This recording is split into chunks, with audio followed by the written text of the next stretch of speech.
There are many stories about people migrating to Nebraska from other states or countries to begin a new life. In the 1800s, 14 families migrated from Pennsylvania to become what's known as the Pennsylvania Dutch colony of Nebraska. Most descendants no longer live where the original families settled at Dawson. In this segment, John learns how family history is being preserved. Well, hi everybody. We are just outside of Dawson and we're learning more about a fascinating museum. Joining me now with more is Keith Heim. Tell us a little bit more about where we are. What is this? Well, we're called the Pennsylvania Dutch colony, although Pennsylvania Dutchers are German. We're descendants of 14 families from Pennsylvania that came west in the 1870s and 80s and settled around Dawson, farmers. Why did they come? Well, they were from Germany and they settled in Pennsylvania, but after a couple of generations, the land gave out.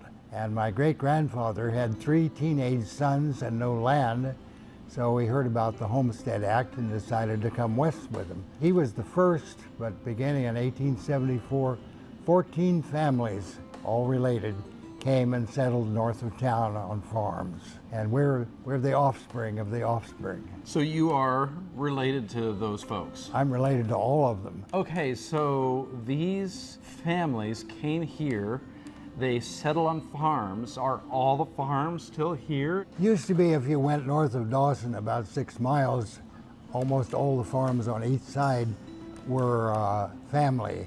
But most of those have been sold. There are very few of them around. So what is here now? There's a house here. Is that an original homestead?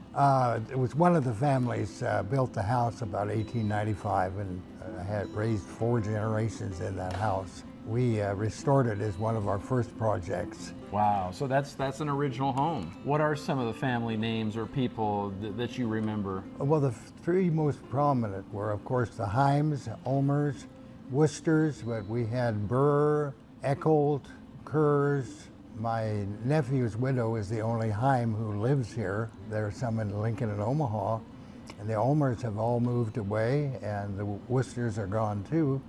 Dawson is a much smaller place now, and most of them are people who have moved in that we do not know, although we try to be a community museum as well as started as a family museum. And we're a historical society. So you have a lot of heritage with the families that originally came.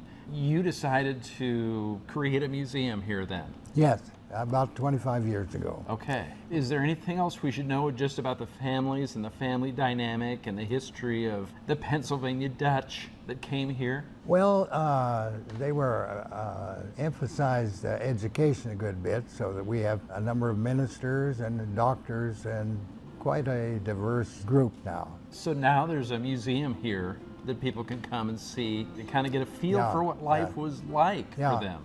And we serve as kind of a community center, so we have graduation parties and weddings and plenty of room. All right, Keith, amazing what you find when you just get off the road about a half mile. Yeah. All right, so thank you very much for being here today. Thank you for coming. And coming up in the next half hour, we're going to learn more about the buildings and some of the artifacts that you can see while visiting the Pennsylvania Colony Historical Society at Dawson.